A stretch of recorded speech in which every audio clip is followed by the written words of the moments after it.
मंडळी, तुम्हीच विचार करा जरा. एका आईचा राग इतका भयंकर झाला की तिने साक्षात देवावर चप्पल उगारली. आणि त्याच क्षणी तिचं लेकरू मरणाच्या दारात उभं होतं. आणि बाप, अहो त्याला काहीच माहिती नव्हतं. तो गावागावात जाऊन लोकांच्या प्रबोधनात इतका हरवला होता की त्याला स्वतःच्या लेकराचंही भान राहिलं नव्हतं. मंडळी, बघा ना, काळजाचा तुकडा जेव्हा स्वतःच्या डोळ्यांसमोर मरण यातना भोगत तडफडतो ना, तेव्हा एका जन्मदात्रीची, एका आईची काय अवस्था होते हे शब्दांत सांगता येत नाही. ते फक्त अनुभवावं लागतं. देहू गावातली ती एक काळ रात्र होती. तुकोबारायांच्या घरात दुःखाचा डोंगर कोसळला होता. त्यांचा लाडका मुलगा महादेव जमिनीवर अक्षरशः माशासारखा तडफडत होता. त्याला मुतखड्याचा भयंकर आजार झाला होता. लघवी पूर्णपणे कोंडली होती आणि त्यामुळे त्याचं कोवळं पोट टम्म फुगलं होतं. माझा बाळ, अरे कोणीतरी वाचवा रे माझ्या लेकराला. देवा, काय पाप केलं होतं मी. जिजाबाई वेड्यासारख्या सैरावैरा धावत होत्या. वैद्यू, औषधं, दोरीबंधे सगळं करून झालं होतं, पण कसलाही उपयोग होत नव्हता. महादेवाची वेदना क्षणाक्षणाला वाढत होती. तो आईला बिलगत होता आणि आईचे गरम अश्रू त्याच्या अंगावर सांडत होते. अहो मंडळी, पोराच्या त्या भयंकर आक्रोशाने आजूबाजूच्या बायका अंगणात जमा झाल्या. पण तुम्हीच सांगा, म्हणतात ना, लोकांचे शब्द तलवारीपेक्षा धारदार असतात. मदत करण्याऐवजी त्या बायकांची कुजबूज सुरू झाली. अगं बया, काय अवस्था झालीये पोराची. आणि तो तुकाराम कुठाय? पोरगं इथं जीव सोडतंय आणि तो बाप गावागावात जाऊन कीर्तन करतोय, लोकांना उपदेश देतोय. कसला नवरा मिळालाय ह्या जिजाईला. साऱ्या गावाची पडलीये पण स्वतःच्या पोराची नाही. आणि तिकडे बघा ना, खरोखरच आपले तुकोबाराय गावागावात कीर्तनासाठी गेले होते. लोकांना भक्तीचा मार्ग दाखवत होते. जगाचा विसर पडून, डोळे मिटून, हातात टाळ आणि ओठांवर फक्त एकच नाव, रामकृष्ण हरी, रामकृष्ण हरी. लोकांचं भलं करण्याच्या नादात स्वतःच्या घरात मृत्यूदारात उभं असल्याची त्यांना साधी खबरही नव्हती. इकडे लोकांचे टोमणे आणि नवऱ्याची गैरहजेरी यामुळे जिजाबाईंचा जीव आधीच गुदमरत होता. आणि तेवढ्यात एकाएकी जो महादेव वेदनेने घर डोक्यावर घेत होता, तो अचानक शांत झाला. त्याचे पांढे पडलेले डोळे छताकडे स्थिर झाले. तडफडणारं शरीर एका क्षणात बर्फासारखं थंड पडलं. श्वास थांबला, जणू सगळा खेळच खतम झाला. महादेव? मंडळी, आजची ही कथा ऐकताना तुमचं काळीज अक्षरशः पिळवटून जाईल. हा व्हिडिओ, ही कथा तुमच्यापर्यंत पोहोचवण्यासाठी मी खूप मेहनत घेतली आहे. माझ्या या मेहनतीसाठी आणि अशाच काळजाला भिडणाऱ्या कथांसाठी व्हिडिओला एक लाईक नक्की करा. आणि हो, जर ही माऊलीची आणि विठुरायाची कथा तुमच्या मनाला भिडली असेल तर कमेंटमध्ये जय हरी विठ्ठल नक्की लिहा. चला तर मग पाहूया, लेकराचा श्वास थांबल्यावर त्या माऊलीच्या संतापाचा कसा स्फोट झाला आणि तिने पुढे कोणतं भयंकर पाऊल उचललं. बघा ना मंडळी, जिजाबाई घराबाहेर पडल्या खऱ्या, पण त्या चालत नव्हत्या. त्या जणू वाऱ्यासारख्या उडत होत्या. त्यांचे केस मोकळे सुटले होते. डोळ्यांतून वाहणाऱ्या अश्रूंमुळे आणि उडणाऱ्या धुळीमुळे त्यांचा चेहरा माखला होता. पण तुम्हीच सांगा मंडळी, त्या अश्रूंत आता केवळ दुःख नव्हतं, तर एक भयंकर धगधगती आग होती. मंडळी, विचार करा, जी माऊली, जी स्त्री आयुष्यभर त्याच देवाच्या नावाने पदर पसरून नवऱ्याच्या भक्तीला साथ देत होती, ती आज साक्षात रणचंडीसारखी रस्त्यावरून चालली होती. या काळ्यानं माझा संसार खाल्ला. या पांडुरंगानं माझा नवरा माझ्यापासून तोडला, त्याला वेड लावलंस. आणि आता या माझ्या काळजाच्या तुकड्यालाही नेतोयस. आज नाही, आज मी याला अजिबात सोडणार नाही. अहो, रस्त्यावरचे लोक, गावकरी, आजूबाजूची लहान मुलं सगळे अवाक होऊन, घाबरून त्यांच्याकडे बघत होते. अहो, पायात काटे लोटत होते, दगड लागत होते, पण जिजाबाईंना कसलीच शुद्ध नव्हती. त्यांचा मोर्चा थेट वळला होता तो गावाच्या मध्यभागी असलेल्या विठ्ठल मंदिराकडे. जिजाबाईंनी धडधडत्या छातीने थेट विठ्ठलाच्या गाभाऱ्यात प्रवेश केला. समोर काया पाषाणातला, विटेवर दोन्ही हात कमरेवर ठेवून उभा असलेला साक्षात विश्वाचा मालक आपला विठुराया उभा होता. त्याच्या चेहऱ्यावर तीच नेहमीची शांत आणि हसमुख मुद्रा होती. पण काय सांगावे मंडळी, लेकराला गमावण्याच्या भीतीने वेड्या झालेल्या एका आईला ते देवाचं स्मितहास्य पाहून रागाचा अगदी कडेलोट झाला. त्यांनी एका हातातल्या आपल्या बेशुद्ध लेकराला थेट त्या पांडुरंगाच्या चरणांशी, त्या फरशीवर आपटलं. बघा मंडळी, एका आईचा हा केवढा भयंकर आक्रोश होता. गाभाऱ्यात त्यांचा फाटलेला आवाज घुमू लागला. हे पांडुरंगा, काय बिघडवलं होतंस रे माझ्या या निष्पाप लेकरानं तुझं? नवऱ्याला भक्तीत वेड लावलंस, संसार धुळीला मिळवलास, तेही सहन केलं मी. पण आता माझ्या लेकराचा जीव घेतोयस? माझ्यासाठी तू देव नाहीस, संसार मोडणारा वैरी आहेस. आज तुझा माझा फैसला होणारच. पण म्हणतात ना मंडळी, जेव्हा माणसाच्या डोक्यावर दुःखाचा आणि रागाचा डोंगर कोसळतो तेव्हा त्याला भल्याबुळ्याची जाण राहत नाही. जिजाबाईंना त्यावेळी आपण काय करतोय, कुणा समोर उभे आहोत याचं काहीही भान राहिलं नव्हतं. त्यांनी हाताची मूठ घट्ट वळली, डोळे विस्फारले आणि एका हातात घेतलेली ती जुनी तुटलेली चप्पल त्यांनी साक्षात त्या जगन्नियंत्याच्या, विठ्ठुरायाच्या काळ्याभोर मूर्तीवर भिरकावून मारण्यासाठी हवेत उगारली. मंडळी बघा ना, जिजाबाईंचा तो चप्पल धरलेला हात हवेतल्या हवेतच थिजला. मंदिरातली वेळ जशीच्या तशी थांबली होती. जणू साक्षात काळाने आणि वाऱ्यानेही आपला श्वास रोखून धरला होता. ती चप्पल मूर्तीवर आदळणार तेवढ्यात साक्षात चमत्कार झाला. विचार करा मंडळी, तुम्हीच सांगा, जो देव एका खऱ्या भक्त्याच्या एका हाकेवर धावून येतो, तो एका आईचा असा जीवघेणा आक्रोश कसा पाहू शकेल? त्या काळ्या भोर पाषाणातून, त्या मूर्तीतून एक अदृश्य दैवी ऊर्जा बाहेर पडली. कुणाला काही दिसलं नाही, पण एक अतिशय मायेचा, शांत आणि शीतल असा अदृश्य हात जमिनीवर निपचित पडलेल्या महादेवाच्या त्या तापलेल्या, फुगलेल्या पोटावरून अलगद फिरला गेला. आणि जो महादेव मरण पावलाय असं वाटत होतं, ज्याच्या शरीरातून प्राण निघून गेलेत असा जिजाबाईंचा समज झाला होता, त्याने अचानक एक मोठा खोल श्वास घेतला. त्याच्या पोटातील तो मुतखड्याचा आजार, ती कोंडलेली लघवी एका क्षणात मोकळी झाली. त्याच्या चेहऱ्यावरची ती असह्य वेदना कुठल्या कुठे गायब झाली. त्याचे ते पांढरे पडलेले डोळे उघडले गेले आणि अत्यंत क्षीण पण स्पष्ट आवाजात तो म्हणाला, आई. आई हा शब्द जिजाबाईंच्या कानावर पडला आणि त्यांच्या अंगावर अक्षरशः काटा उभा राहिला. त्यांचा उगारलेला हात गळून पडला आणि ती चप्पल धप्प दिशी फरशीवर पडली. त्यांचा तो भयंकर संताप, तो ज्वालामुखीसारखा क्रोध विरघळून गेला. काय सांगावे मंडळी, त्या रागाची जागा आता एका अथांग, निख्खळ मातृत्वाने घेतली होती. त्यांनी जमिनीवर बसून धाय मोकलून रडत आपल्या त्या जिवंत झालेल्या लेकराला पोटाशी घट्ट कवटाळलं. माझा बाळ, माझा महादेव, अरे माझा राजा, तू डोळे उघडलेस, माझ्या लेकराला वाचवलंस.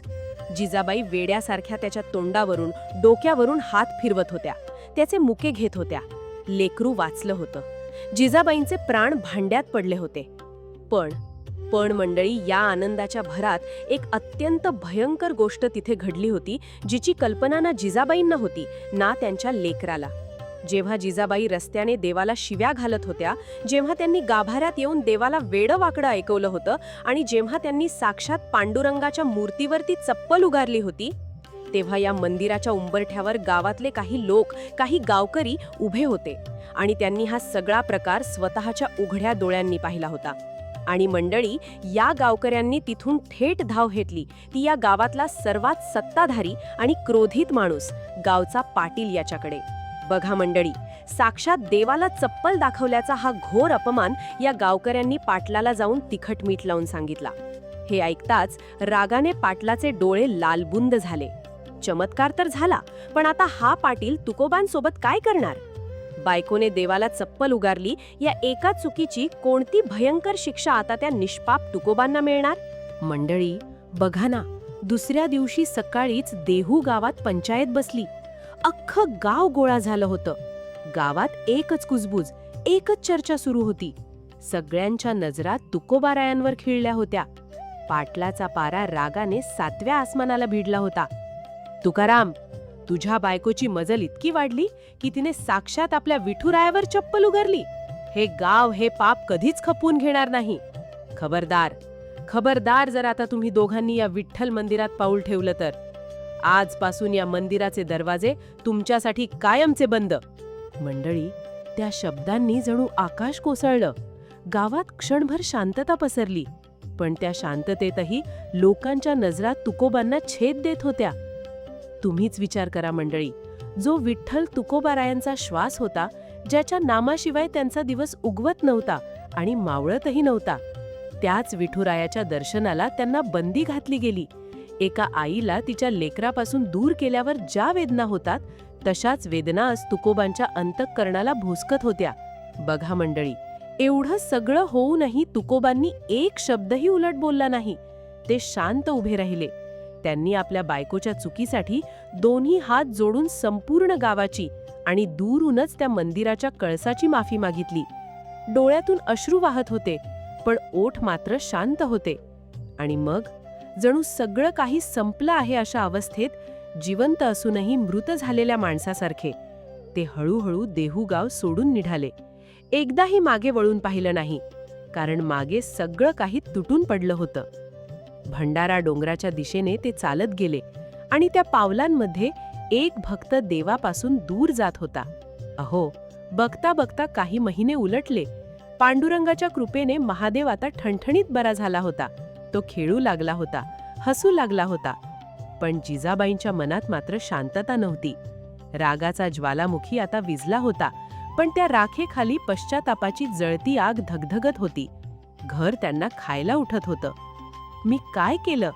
ज्या देवाने माझ्या लेकराला जीव दिला त्यालाच मारायला धावले मी? आणि शिक्षा कोणाला मिळाली? माझ्या निष्पाप नवऱ्याला.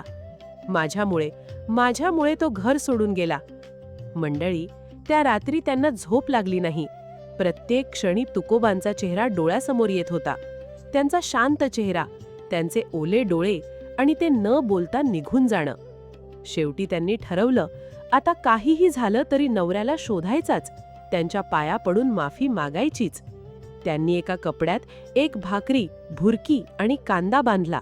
एका भोप्यात पाणी घेतलं आणि एकट्याच रानावनाच्या दिशेने निघाल्या. जंगल दाट होतं, रस्ता अनोळखी होता, पण मनात एकच ध्यास होता, तुकोबांना शोधायचं. पण जसजशा त्या डोंगराच्या पायथ्याशी पोहोचल्या, त्यांच्या पायाखालची जमीन सरकली.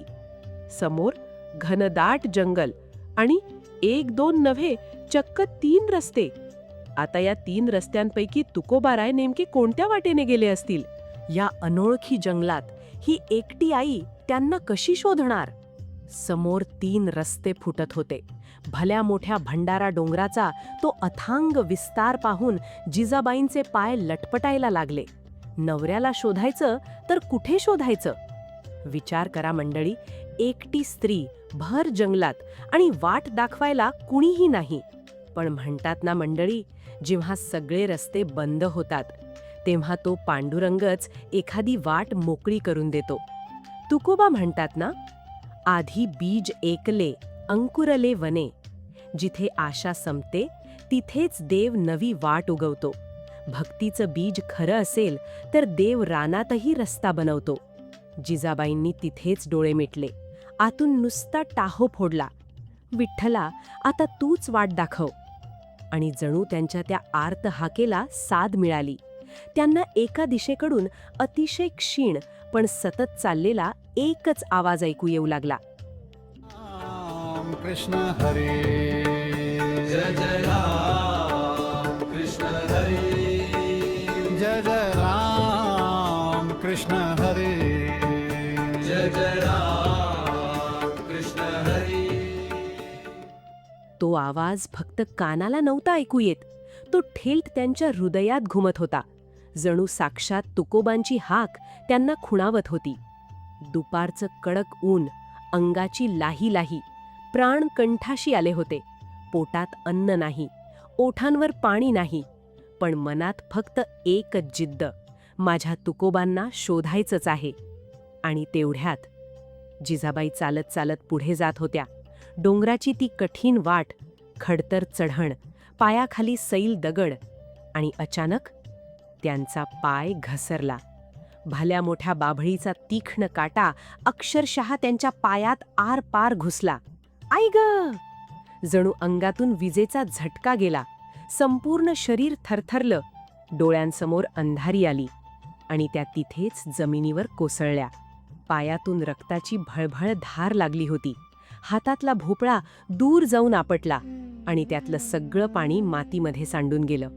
अगं देवा, ज्याच्यासाठी पाणी आणलं होतं त्याच्यासमोर आता आपण रिकाम्या हाताने जाणार. ह्या विचारानं जिजाबाई धाय मोकलून रडू लागल्या. त्या पुन्हा पुन्हा काटा काढायचा प्रयत्न करत होत्या, पण काटा इतका खोल रुतला होता की हात लावला तरी जीव जात होता. अशा त्या निर्जन जंगलात जिथे माणसाची चाहूलही नव्हती, तिथे हळूहळू एक सावळा गुराखी त्यांच्या दिशेने चालत येताना दिसला. काळा सावळा रंग, कपाळावर मोठा बुक्का, डोक्यावर साधी कांबळीची टोपी आणि हातात एक लाकडी काठी. त्या काठीला लहान लहान घुंगरू बांधलेले आणि प्रत्येक पावलागणक ते मंद मंद वाजत होते. तो जवळ आला, हलकेच हसला. काय झालं आई? जिजाबाई संतापाने आणि वेदनेने म्हणाल्या. अरे कोण तू? काय काम तुझं इथं? जा पुढं, माझा जीव चालला इथे. तो गुराखी शांतपणे म्हणाला. आई, घाबरू नकोस, मदत करायला आलोय. आई, मला विठू म्हणतात, चल तुझी मदत करतो. अरे नको रे बाबा, तू काय करणार? किती वेळापासून मी काटा काढायचा प्रयत्न करतेय, पण निघतच नाहीये. तो हसत म्हणाला. आई, मी काढतो, दे पाय. जिजाबाई थोड्या मागे सरकल्या.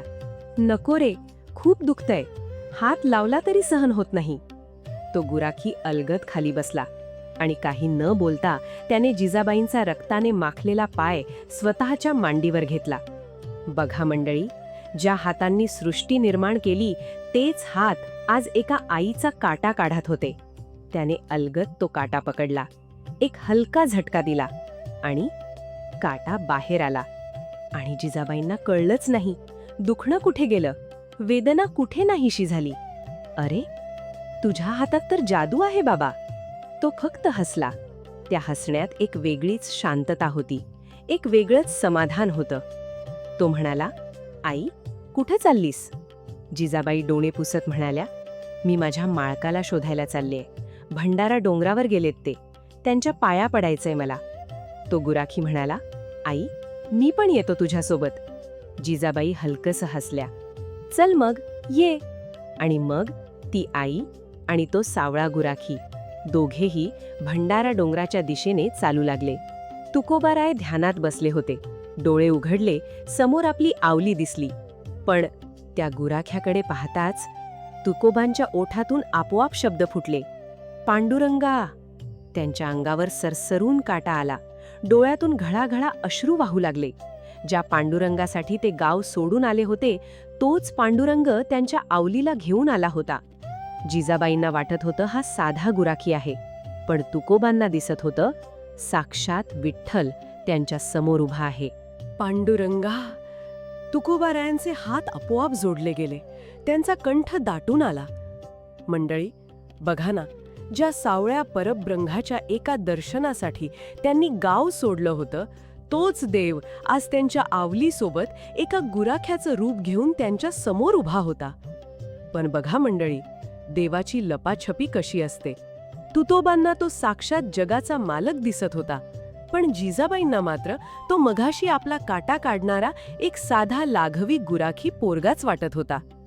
तुकोबांना सुखरूप पाहताच जिजाबाईंचा जीव भांड्यात पडला. पायातली वेदना, अंगातली तहान भूक सगळं कुठल्या कुठे पळून गेलं. दुपार टळून चालली होती. तुकोबा आणि तो सावळा गुराखी जेवायला खाली बसले.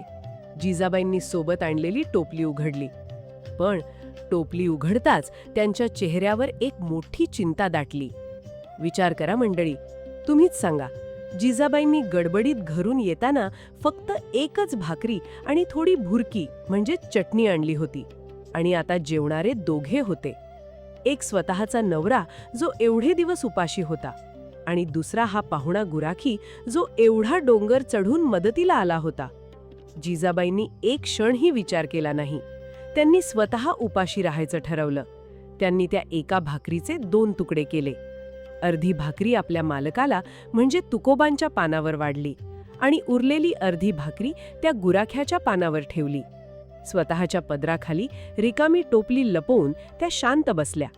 दोघांनीही अत्यंत आवडीने ती अर्धी अर्धी भाकरी खाल्ली. भाकरी संपताच तुकोबारायांनी जिजाबाईंकडे पाहिलं आणि म्हणाले, आवली, "अगं खूप भूक लागलीये ग, अजून एखादी भाकर दे ना वाढून." हे शब्द कानावर पडताच जिजाबाई अक्षरशः गोठल्या. त्या भयंकर चिंतेत पडल्या. अहो आता काय करावं? टोपलीत तर भाकरीचा एक तुकडाही शिल्लक नव्हता. नवऱ्याला नाही कसं म्हणायचं? आणि या भल्या मोठ्या रानात आता भाकरी आणायची कुठून? अहो ती ती भाकरी. जिजाबाई अडखळत बोलू लागल्या. त्यांच्या डोळ्यात पाणी जमा होऊ लागलं. त्यांची ती अवस्था त्या विठुरायाला बघवली नाही. बघा मंडळी, आता इथं साक्षात पांडुरंगाची लीला बघा. त्या देवरूपी विठूने आपल्या अथांग आणि करुणामयी अंतर्दृष्टीने जिजाबाईंच्या त्या रिकाम्या टोपलीकडे फक्त एक नजर टाकली. तो गुराखी खळखळून हसला आणि अत्यंत गोड आवाजात म्हणाला, "आई, अगं अशी काय करतेस? जरा बघ ना टोपलीत, त्यात भाकरी आहे की." जिजाबाईंनी नवल करत थरथर त्या हातांनी टोपलीवरचं कापड बाजूला केलं. आणि काय सांगावे मंडळी, त्यांच्या आश्चर्याला पारावार उरला नाही. त्या अक्षरशः आश्चर्यचकित होऊन जागच्या जागी थिजल्या. अहो बघा ना मंडळी, मघाशी ज्या टोपलीत भाकरीचा एक कणही नव्हता, तीच टोपली आता गरम गरम भाकरींनी गच्च भरून गेली होती. त्यांना स्वतःच्या डोळ्यांवर विश्वासच बसेना. त्यांनी भरल्या डोळ्यांनी आणि थरथरणाऱ्या हातांनी तुकोबांना आणि त्या गुराख्याला पोटभर जेवण वाढलं. तिघांनीही अत्यंत आनंदाने तो भगवंताचा प्रसाद ग्रहण केला. तुकोबाराय म्हणतात ना, देव भावाचा भुकेला, तसा तो देव खऱ्या अर्थाने त्या अर्ध्या भाकरीच्या प्रसादाने तृप्त झाला होता. जेवण झाल्यावर तहान लागली. आता या भल्या मोठ्या कोरड्या ठाक डोंगरावर पाणी कुठून आणणार? तो गुराखी पुन्हा हसला. त्याने फक्त बोटाने एका मोठ्या दगडाखालच्या छोट्या दगडाकडे इशारा केला. जिजाबाईंनी तो छोटा दगड बाजूला केला आणि अहो चमत्कार, त्या कोरड्या पाषाणातून थेट एका जिवंत पाण्याचा झरा उसळून वर आला. ते पाणी पिता पिता जिजाबाईंना अचानक सगळं उलगडू लागलं. एकच भाकरी अनेक होणं, कोरड्या पाषाणातून पाणी निघणं आणि सगळ्यात महत्वाचं, आपला इतका मोठा काटा एका क्षणात काढणं. त्यांनी चमकून तुकोबांकडे पाहिलं. तुकोबांनी फक्त मान डोलावली. "आवली, ज्या विठुरायावर तू रागाच्या भरात चप्पल उगारली होतीस ना, त्यानेच आज गुराखी बनून तुझा काटा काढला आणि तुझी लाज राखली." हे शब्द कानावर पडताच जिजाबाई अक्षरशः कोसळल्या. ज्या हातांनी त्यांनी देवाला चप्पल दाखवली होती, तेच हात जोडून त्या धाय मोकळून रडू लागल्या. "देवा, माझ्या बापा, मला माफ कर रे, मला क्षमा कर माझ्या विठुराया." त्यांनी वळून पाहिलं, पण तोपर्यंत तो सावळा गुराखी हसत हसत दिसेनासा झाला होता. फक्त हवेत त्याचा आवाज घुमत होता, "जय हरी विठ्ठल." मंडळी, विचार करा जरा, रागाच्या भरात आपण कितीदा आपल्या जवळच्या माणसांना दुखावतो आणि नंतर शांत झाल्यावरच कळतं की चूक आपलीच होती.